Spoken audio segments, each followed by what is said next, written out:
Olá, muito bom dia! O meu nome é Alexiane Antonello Ascoli, eu sou advogada imobiliarista e estamos inaugurando aqui o quadro Virada de Chave. Sejam todos muito bem-vindos!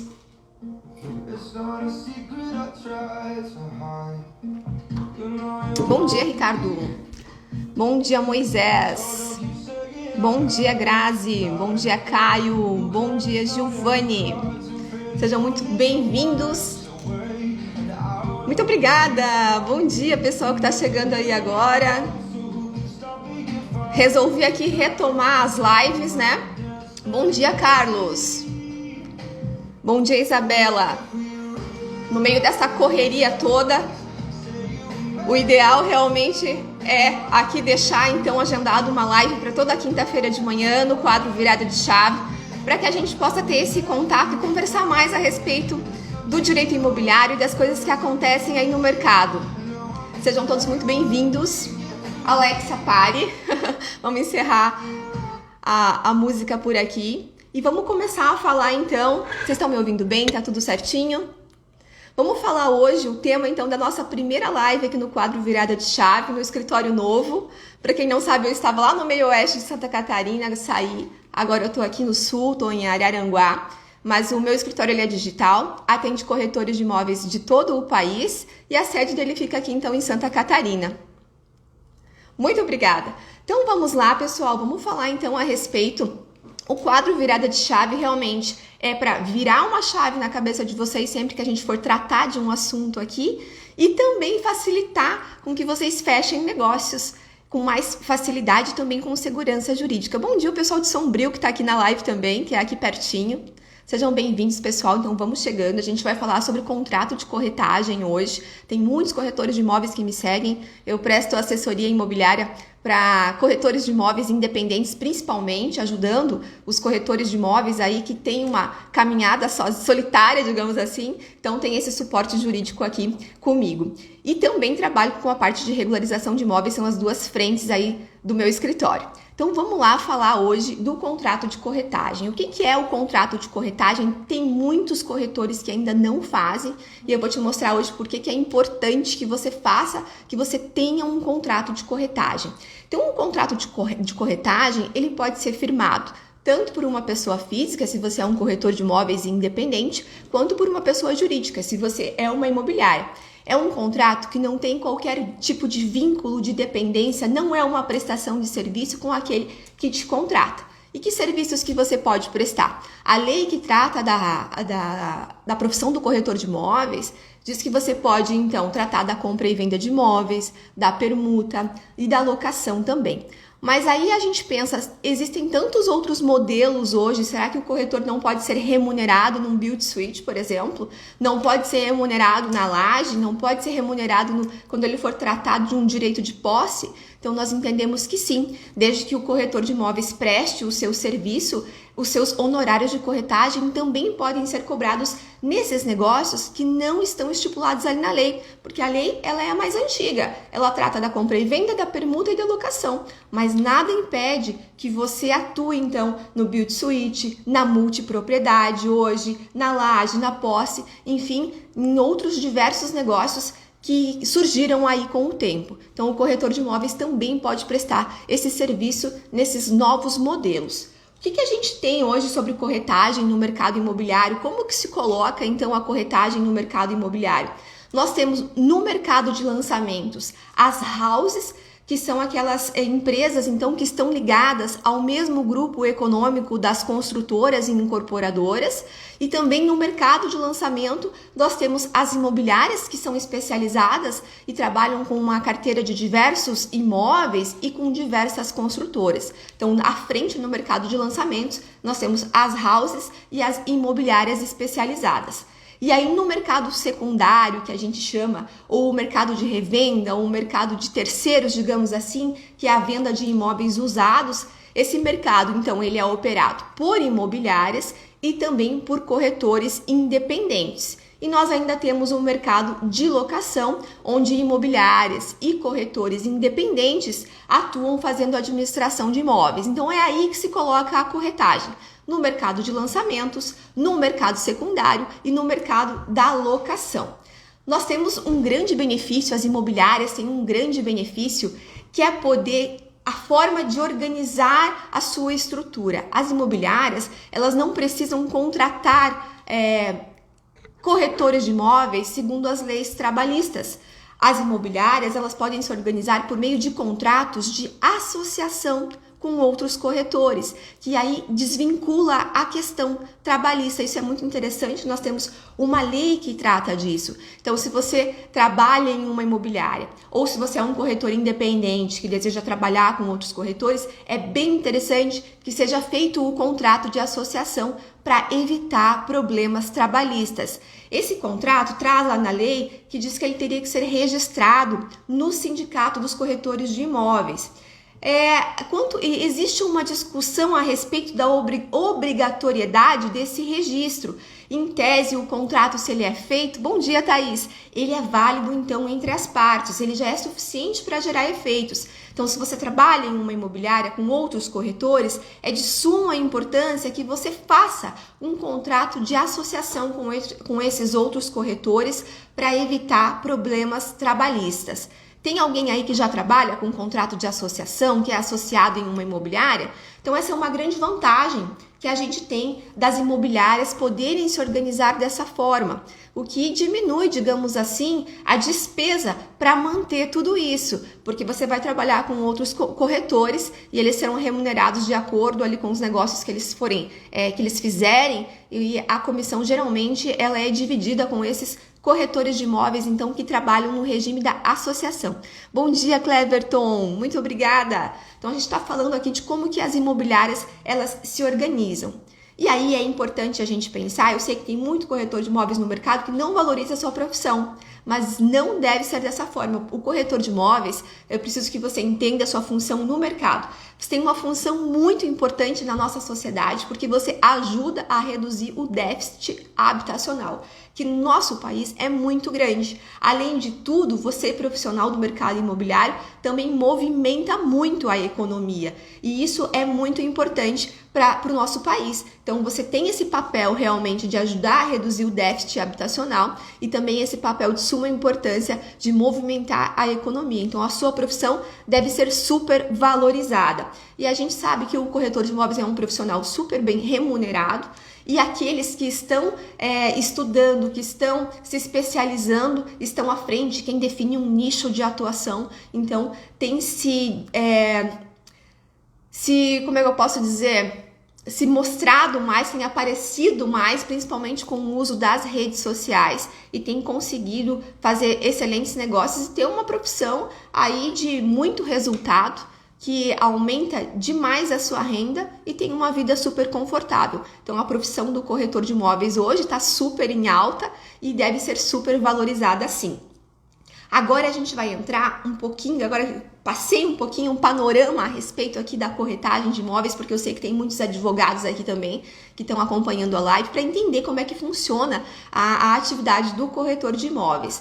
Então, nós vamos falar um pouquinho do contrato de corretagem, que, como eu disse, são muitos os profissionais que não têm esse instrumento, que eu considero de suma importância. E a jurisprudência também. A jurisprudência entende que você tem que ter lá uma autorização. Você pode chamar esse contrato também de corretagem, tem muitos profissionais que chamam de autorização de venda. Vou tomar uma aguinha.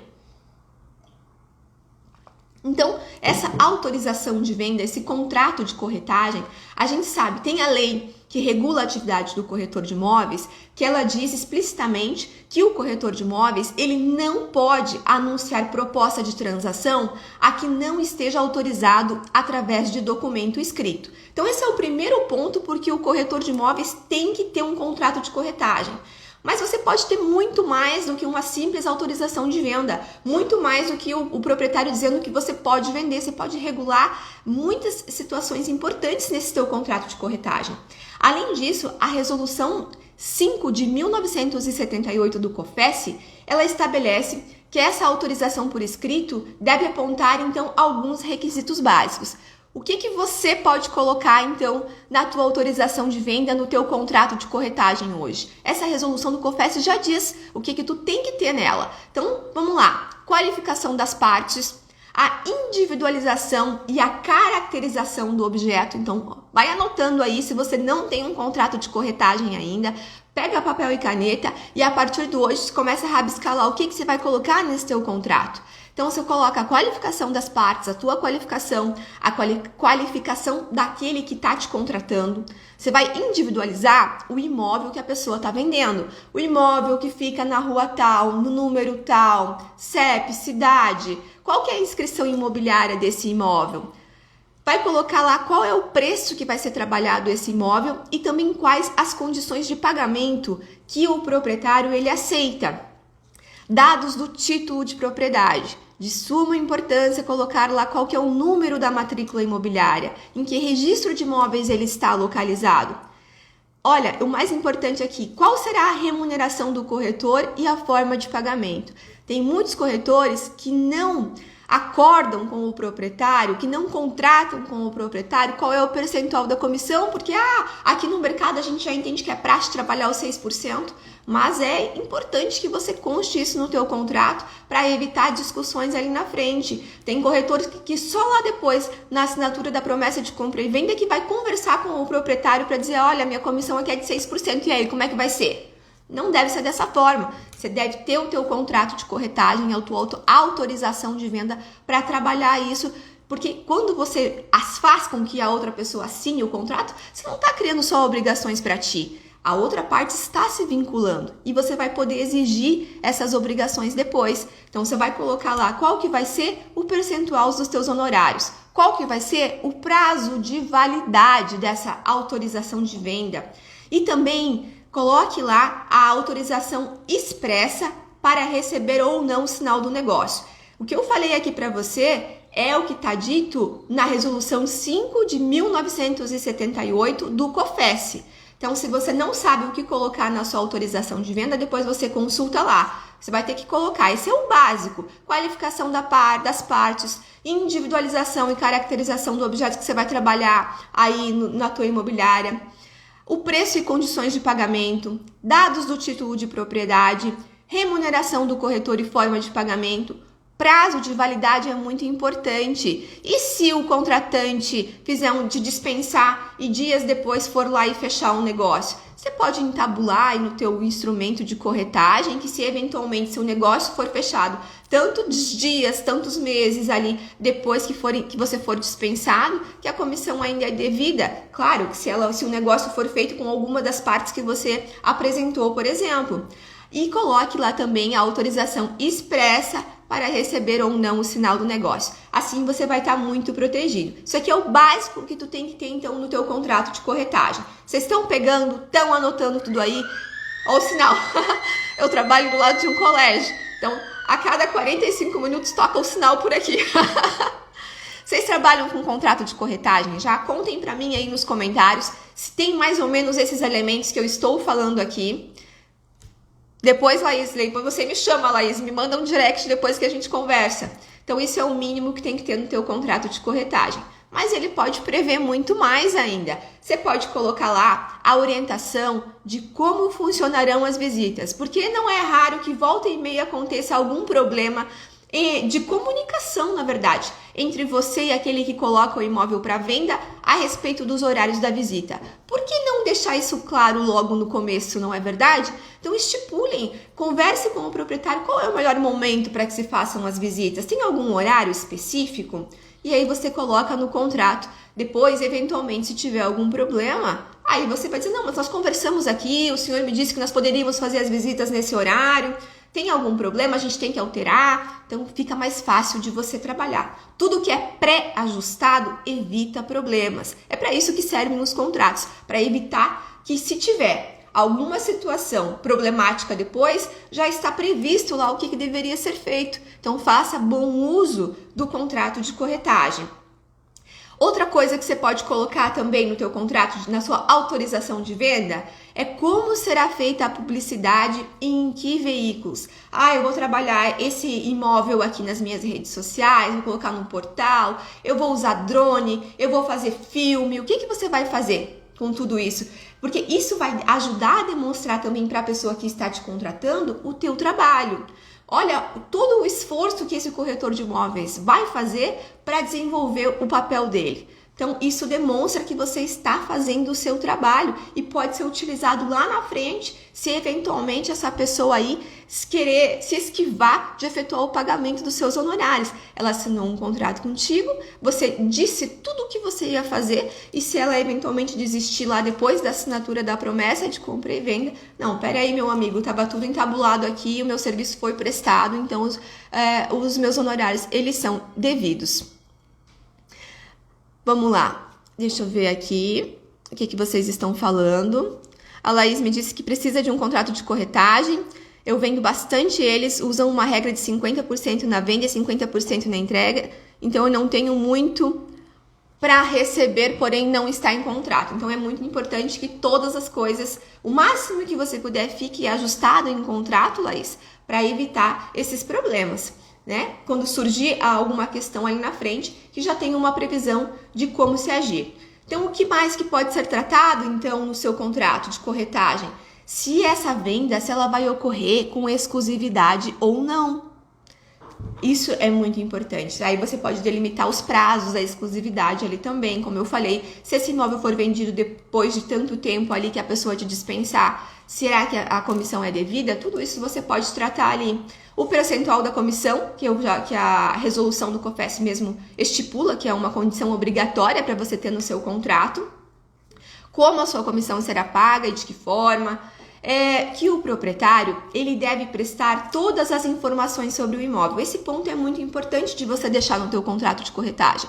Então, que o vendedor do imóvel, ele se obriga a prestar todas as informações sobre o imóvel. O imóvel alaga? O imóvel tem alguma infiltração? Porque isso tudo vai te isentar de responsabilidades futuras. Então, você já vai tomar ciência a respeito do imóvel. Você coloca uma cláusula ali dizendo que o vendedor do imóvel está te dando ciência de tudo que acontece com aquele imóvel. Que ele sabe, aquilo é tudo que ele tem ciência a respeito. Se o imóvel alaga, se o imóvel tem infiltração, se o imóvel tem algum problema. E ele vai informar também se eventualmente existe algum processo judicial que pode atingir aquele imóvel. A gente sabe que se a pessoa que tem um imóvel responde a processos judiciais, tem dívidas maiores do que seu patrimônio, isso pode configurar uma fraude. E se configurando uma fraude, esse negócio pode vir a ser desfeito e o teu comprador pode ter problemas. E o teu comprador pode ter problemas, você pode ter problemas, porque ele pode vir para cima de ti com uma ação de indenização depois, afinal de contas, você não deu ciência para ele dos riscos. Então, com esse contrato aqui, você já vai exigir essa obrigação do vendedor do imóvel, que ele então declara, que ele informa tudo a respeito do imóvel, e aí você vai descrever ali tudo que tem. Aí você já vai dar aquela olhada na matrícula do imóvel. Ah, mas é muito caro para tirar a certidão. Faz a visualização da matrícula. Se eu não me engano, aqui a depender no geral, eu acho que R$10 é a visualização de uma matrícula. Você já vai ter ciência de tudo que tem e até se vale a pena trabalhar com aquele imóvel. Outro dia eu peguei uma matrícula aqui, eu não sei se vocês acompanharam, mas era uma matrícula que tinha mais de 50 folhas. E tinha assim, muitas averbações, tinha muitas penhoras. Então, será que vale a pena você trabalhar com um imóvel que tá todo bichado? Não é verdade? Você vai se esforçar, você vai lá mostrar esse imóvel, quantas visitas você vai fazer, quanta gasolina você vai gastar para depois chegar na mesa de negociação e não fechar? Então, é de suma importância que você tenha um cadastro dos imóveis que você trabalha. E neste cadastro deve ter sim a informação da matrícula imobiliária. Então, se você não quer pedir para o proprietário que ele tire uma certidão de inteiro teor, que é a matrícula atualizada, tire ao menos a visualização da matrícula, que tem um valor bem mais em conta e você já vai ter noção de tudo que tem, tudo que envolve aquele imóvel. Outra questão importante que você pode colocar também aí no teu contrato de corretagem, que é a sua autorização de venda, você pode colocar que o vendedor do imóvel, então, ele deve respeitar os pretendentes apresentados na ordem que você apresentou, para que eventualmente não tenha algum conflito ali entre eles. Eu quero saber de vocês agora se essas informações que eu estou falando aqui são interessantes, se vocês colocam isso nos contratos que vocês fazem, se você tem um contrato de corretagem e se você não tem ainda, se você vai fazer. Porque eu tô te dando aqui a letra de tudo que tem que ter dentro de um contrato de corretagem para você fazer junto com o vendedor. Vou tomar uma água e já vou dar uma olhada nos comentários de vocês. Vamos dar uma olhada aqui. Deixa eu subir aqui. A Vânia tá me perguntando. Bom dia, Vânia querida, tudo bem? A Vânia é minha aluna do método do corretor de ouro. E é muito interessante o caso dela, porque a Vânia é uma pessoa que trabalhava só com imóveis na planta, não é? E aí ela adquiriu o meu curso, o método do corretor de ouro, e teve coragem, então, de começar a trabalhar com imóveis de terceiros, e assim ela começou a aumentar a renda dela.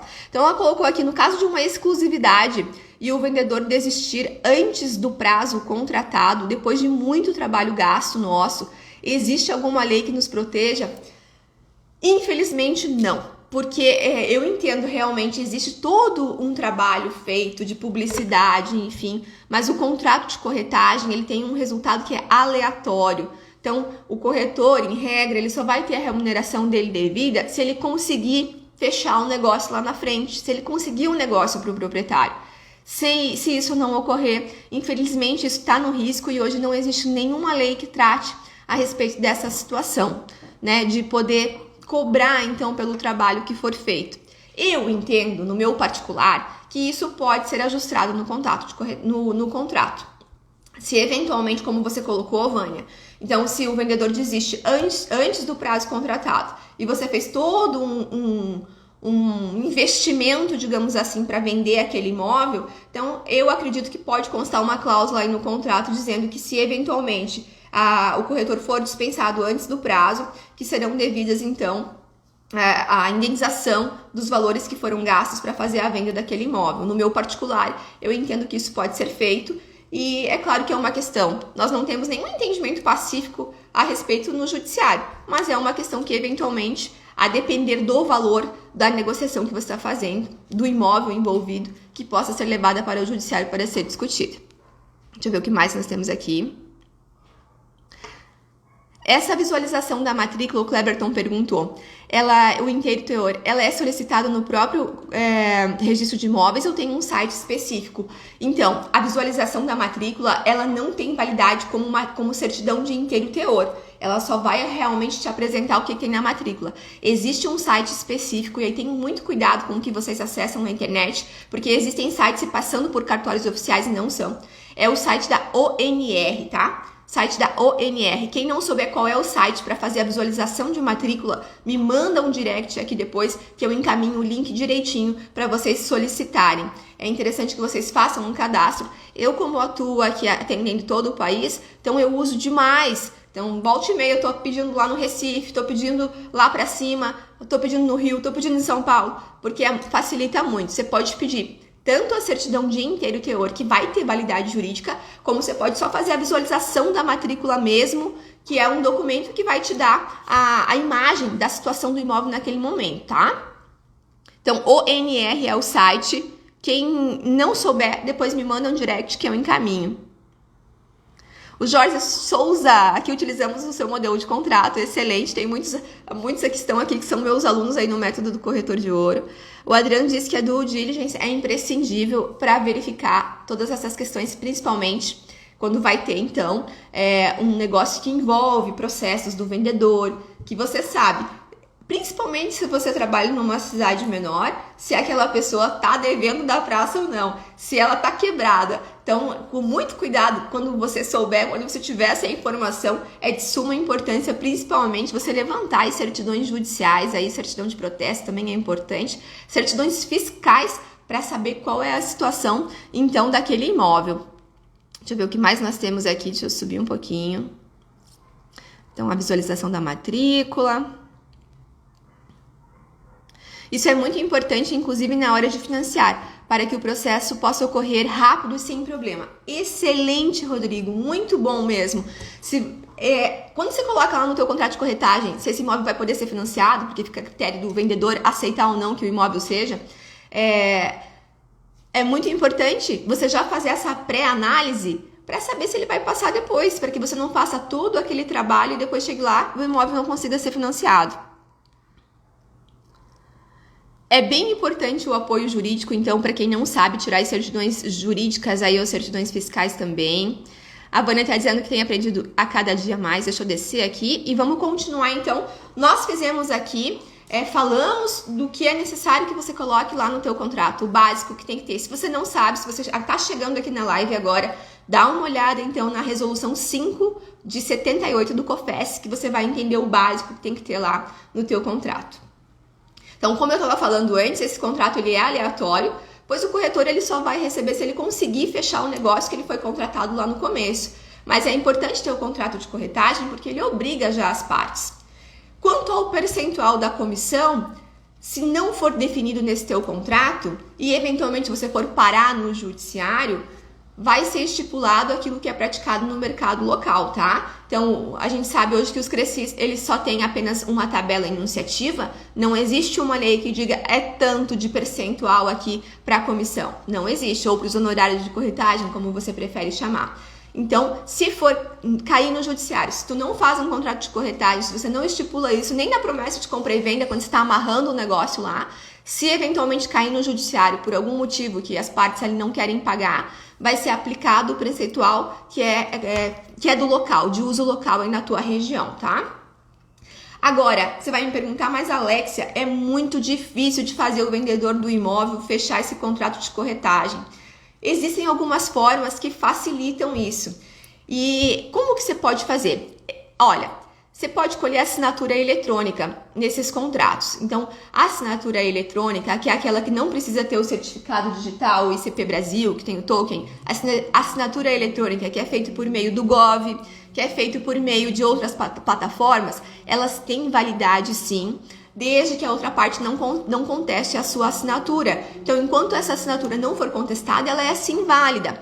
Esses portais de assinatura eletrônica, geralmente eles têm lá um cadastro por e-mail, eles pedem lá uma foto da pessoa segurando o documento. Então, desde que se possa atestar que foi aquela pessoa que assinou e que ela não conteste isso, você pode usar assinatura eletrônica e deve colocar também nesse teu contrato de corretagem uma cláusula dizendo que a pessoa está ciente e declara que aquele contrato pode ser assinado com assinatura eletrônica. Isso é de suma importância. Então, a pessoa está concordando que aquele contrato pode ser assinado com assinatura eletrônica. Outra coisa que você pode fazer, então, se você trabalha em uma imobiliária ou se você é um corretor independente, é ter um formulário de cadastro. Sabe quando a gente vai utilizar algum serviço na internet e você coloca lá, preenche uma caixinha assim, eu aceito esses termos? Alguém já viu isso na internet? Em alguma coisa que foi utilizar, entrou em algum, acho que Microsoft faz isso, algum portal que você entra lá e diz, eu aceito esses termos. O próprio site da ONR vai fazer isso. Qualquer cadastro que tu vai fazer, tem uma caixinha lá, tem um contrato enorme que ninguém lê e coloca lá, eu aceito esses termos. Coloca aqui pra mim, vocês veem isso? Vocês podem fazer da mesma forma. Então, como implementar isso? Aí vocês precisam ver com alguém que trate de tecnologia, que software, de landing page, alguma coisa nesse sentido. Mas dá para fazer dessa forma o teu contrato de corretagem, com uma caixinha lá dizendo que a pessoa aceita aqueles termos. Então, esse contrato ele também vai ser válido. Então, fica a dica aí para quem tem dificuldade de conseguir assinatura em contrato de corretagem. Faz lá como se fosse a pessoa vai fazer um cadastro no teu site. E ela vai colocar lá, já vai vir todo estipulado ali o teu contrato de corretagem, com tudo isso que eu falei aqui em cima, percentual dos seus honorários, forma de pagamento, regulação de visita, como é que vai ser feita a publicidade. E a pessoa vai lá e assina aquela caixinha assim, eu aceito esses termos. Esse contrato é válido e você pode exigir ele depois. Então é uma forma muito eficiente de você conseguir pegar a assinatura no teu contrato de corretagem. Vocês estão acompanhando? Isso faz sentido para vocês? Coloquem aí nos comentários para mim, por favor, para eu saber que vocês estão entendendo o que eu tô falando aqui, porque é muito ruim ficar falando sozinha. Escrevam para mim se faz sentido para vocês isso aí. Se alguém já faz isso hoje, você já faz uso desse tipo de caixinha ali, que aceito esses termos, alguém já usa? Coloca para mim, por favor, nos comentários. Ah, Laís usou, olha que legal. Oliveira também. É muito mais fácil de você, porque você não precisa assinar o contrato, trazer. Olha, para o vendedor: assina aqui, por favor. Não é verdade? Facilita muito, então, e você vai criar ali um vínculo já com outra parte. Muito legal, Ronaldo. A Mari está dizendo também. Que bom. Que bom que vocês estão entendendo e vocês podem pensar em aplicar isso, porque nós estamos hoje vivendo um momento muito importante agora, principalmente com inteligência artificial, enfim. Então, se você não faz uso de assinatura eletrônica ainda nos seus contratos, se você não tem essa questão aí, não tem um portal, alguma coisa que você coloca lá os seus imóveis, é muito importante você começar a fazer isso, porque nós vivemos num momento de tecnologia, num momento aqui, numa era de informação, que é bem importante você pensar em utilizar desse acervo que a gente tem de possibilidades aí no mundo digital. Então, aqui, vamos só retomar um ponto aqui do que é importante. Tem um artigo lá no Código Civil que ele diz que ele resume muito bem para mim como é que deve ser, então, a atividade do corretor de imóveis, que é o 723. Tem gente que já sabe decor, que o corretor, então, ele é obrigado, porque tem muito corretor que não sabe porque, por exemplo, precisa apresentar as certidões judiciais do comprador. Então, vamos lá, o corretor, ele é obrigado, e aí quando eu falo assim, o corretor tem a obrigação legal de ser diligente e prudente, é isso. O corretor, ele é obrigado a executar a mediação com diligência e com prudência, e a prestar ao cliente, não só aquele que está contratando ele, mas também as pessoas que estão comprando o imóvel, espontaneamente, todas as informações sobre o andamento do negócio. E esse todas é uma coisa muito ampla, não é verdade? Todas as informações envolvem muita coisa. Sob pena do que, Alexia? Sob pena, então, de responder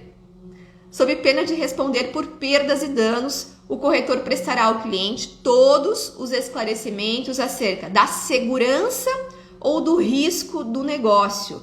Quando a gente está falando de segurança ou risco do negócio, envolvem também questões judiciais, envolvem questões fiscais, das alterações de valores e de outros fatores que possam influir no resultado da incumbência. Então, como eu disse, embora o corretor de imóveis ele responda diretamente ao contratante, ele tem obrigação legal de ser transparente com o comprador e de dar todas as orientações, e inclusive para mitigar eventuais riscos, superar obstáculos. Então, o corretor de imóveis ele tem a obrigação de apresentar soluções jurídicas, inclusive. Então, essa é a parte mais difícil para quem trabalha de forma independente hoje, que não conta com uma equipe de apoio, não tem ali um departamento jurídico como uma imobiliária grande, não tem um despachante imobiliário. E aí é importante pensar na evolução de vocês, façam uma parceria com um advogado que atua na área imobiliária.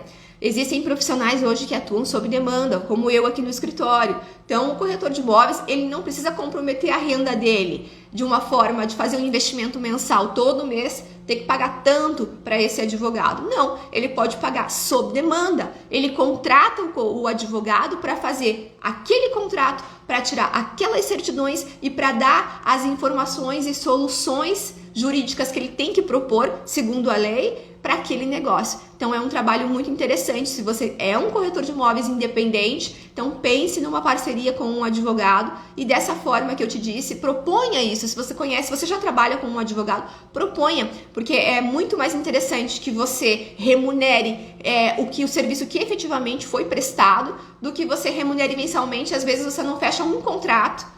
Na verdade, você tem aquela despesa, isso compromete, e a gente sabe que o corretor de imóveis nem sempre, principalmente os independentes, não é todo mês que sai uma venda. Então, quando você faz essa remuneração de forma por demanda, isso é interessante, porque isso te traz credibilidade quando você apresenta ali toda a documentação do negócio. Eu vejo aqui tem uns corretores que trabalham comigo dessa forma, nessa parceria, então eles imprimem aquele maço de certidões e apresentam para as partes. Isso traz muita credibilidade para eles, com certeza, porque as partes entendem que ele é um corretor que está comprometido a fazer negócios aí com segurança.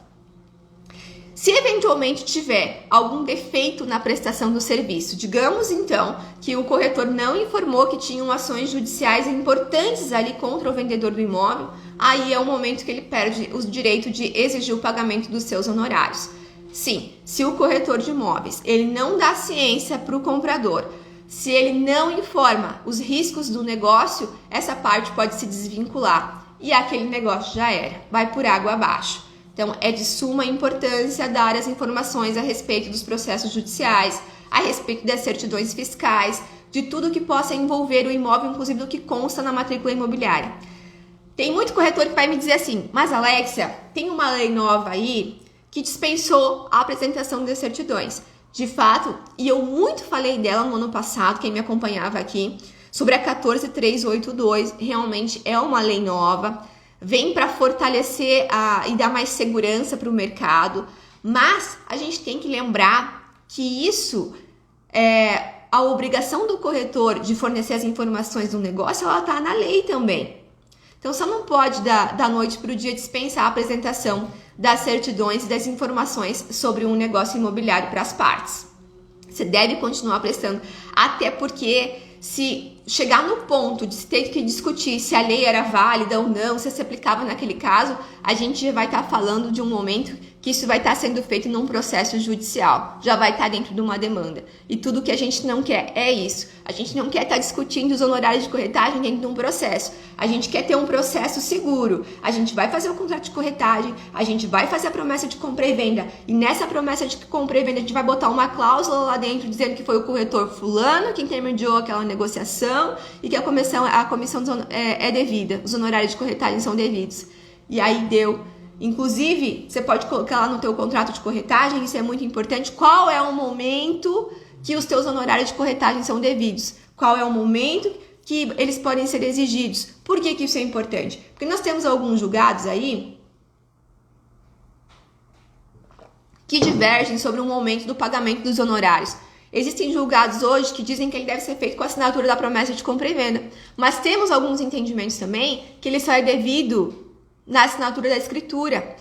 E aí a gente lembra que o quê? O contrato particular, ele faz lei entre as partes. Então, se tu coloca lá no teu contrato de corretagem, se tu coloca uma cláusula dentro da promessa de compra e venda, dizendo que os honorários são devidos com a assinatura da promessa de compra e venda, é aquilo que vai valer entre as partes. É daquele momento que ela será exigida, certo? Então, não deixe isso no vácuo. É muito importante, se você não faz isso ainda, que você coloque tanto no seu contrato de corretagem o momento que a comissão é devida. E aí a gente vai evitar mais uma discussão se isso for para o judiciário. Não, fulano, estava aqui no nosso contrato de corretagem, estava lá dentro da promessa de compra e venda também, nós ajustamos que seria devido a partir daquele momento. Então, é bem importante que vocês reforcem isso. Se você é um corretor de imóveis independente e você ainda não sabe fazer esse trabalho de tiragem das certidões judiciais, das certidões fiscais, eu falei, a Vânia estava aqui acompanhando a live, eu tenho um curso para corretores de imóveis que se chama o Método do Corretor de Ouro. Eu sei que eu tenho alguns alunos aqui assistindo. Você pode adquirir o curso e hoje mesmo você já vai começar a estudar e vai aprender como é que faz para tirar essas certidões, como é que faz para tu ter esse trabalho diligente e prudente e não sofrer uma ação de indenização aí depois ou ter os seus honorários lá devolvidos. Então, se você quer aprender a fazer isso, você é um corretor de imóveis independente, você trabalha com a sua família, você pode pensar em aprender e em aplicar isso aí no teu dia a dia. É o Método do Corretor de Ouro. Lá na minha bio tem um link, você vai clicar lá e você vai entrar na página do Método do Corretor de Ouro. Você pode ver lá tudo que tem lá no final da página, todo o conteúdo que está dentro do curso, para você saber o que você vai aprender. Então, você pode lá adquirir um método corretor de ouro e começar a fazer isso, como a Vânia está aqui. E eu falei para vocês, a Vânia trabalhava com imóveis na planta, começou a trabalhar com imóveis de terceiro, porque ela tem uma base, hoje ela tem uma segurança para isso. Então, você consegue desenvolver esse trabalho sozinho, aplicando o método do corretor de ouro, que eu chamo carinhosamente de MCO. Agora, se você entende assim, não, eu não tenho condições hoje, eu não tenho tempo para fazer isso e eu não quero ter que ficar me debruçando sobre o contrato, quebrando a minha cabeça, aí é aquilo que eu te falei antes, você pensa em delegar isso, você faz uma parceria com um advogado, de preferência que seja especialista na área imobiliária, que é muito mais específico, e aí você pode fazer essa contratação sob demanda. Então, existem essas duas saídas para você que é um corretor de imóveis independente. Ou você estuda hoje e começa a aplicar o método do corretor de ouro, aprende a tirar todas essas certidões, a ter esse cuidado, essa cautela, porque isso vai evitar que tu tenha problemas no futuro. Dias atrás eu estive em reunião com uma imobiliária e ele me falou, tem tanta coisa errada acontecendo aqui dentro, e a gente começou a sofrer ação judicial, e as ações judiciais, elas levam em conta o valor do imóvel. Então as condenações, elas são muito altas, né, envolvendo o valor dos imóveis. E uma condenação alta para um corretor de imóveis impacta a vida financeira dele. Então você pode ter uma cautela, você pode cuidar disso antes, para que não tenha problemas aí no seu financeiro posteriormente. Certo, pessoal? Deixa eu dar uma olhada aqui nos comentários. Aqui em Aracaju não temos o hábito de tirar certidões. Depois do curso me sinto muito mais confiante agora. Pois é, e é uma questão de obrigação legal. Eu sei que tinham muitos corretores de imóveis no mercado que simplesmente aproximavam as partes, fechavam o negócio e tchau. Não funciona dessa forma. Se a questão cai aqui no judiciário e hoje os compradores, todas as partes que estão envolvidas na negociação, elas estão tendo muito mais conhecimento por causa das redes sociais. Elas ouviram falar de alguém, não, mas espera aí, eu preciso saber como é que está esse imóvel, eu quero ver o documento do imóvel. Então, corretor, você tem que me informar como é que está isso aí. Então, você tem que ter noção disso, de como faz para tirar as certidões judiciais, de como é que faz para tirar as certidões fiscais. Mas e por que disso, né? Por que é preciso tirar uma certidão fiscal? Se não sai uma certidão negativa federal, hoje lá da Receita Federal, qual é o problema disso? O problema disso é fraude fiscal. O fisco, principalmente, ele vai atrás daquele imóvel que você vendeu e ele vai pegar esse imóvel lá na mão do comprador. Ah, mas Alexia, já foi feito o registro, já tá tudo certo. Não tá nada certo. É como se o negócio fosse ineficaz. É como se o negócio não existisse para o fisco. Ele vai e ele retoma aquele imóvel daquela forma e leva o imóvel para leilão. Então, não interessa se o imóvel se foi feito escritura, se foi feito registro. Quando tem fraude, não importa. O negócio ele é considerado como ineficaz, como inexistente, tá? E essa responsabilidade vai sobrar para quem depois? Para o corretor de imóveis que intermediou esse negócio. Tu já imaginou o problema de uma família que compra um imóvel e que vai perder esse imóvel depois num leilão? Uma família que fez uma mudança, criança matriculada na escola nova, tudo muito bonito. E o transtorno? E aí vai sobrar para o corretor de imóveis. Então, vocês têm uma responsabilidade muito grande hoje com a questão do déficit habitacional. Vocês têm um papel muito importante na sociedade, mas é importante que esses negócios sejam feitos de forma segura. Então, se você quer conhecer um pouquinho mais sobre o método do corretor de ouro, quando terminar a live aqui, vai lá no meu perfil, clica no link, acessa a página lá do método do corretor de ouro, que vai ter tudo que você pode aprender. E se você precisa de uma assessoria sob demanda, se você tiver dúvidas de como é que isso funciona, me manda um direct depois, que eu também te explico. Foi show, vamos trabalhar, agora deixa vocês trabalhar, né? Passei do ponto aqui já. Espero que vocês tenham aproveitado o conteúdo aqui da live. Se ficou alguma dúvida, pessoal, me encaminhe no direct, pode me chamar que eu estou sempre à disposição. Desejo que vocês tenham, então, um excelente dia, excelentes negócios, pensem em aplicar tudo que nós falamos aqui e a gente se vê na próxima quinta-feira. Um abraço e bom feriado para vocês. Tchau, tchau, pessoal!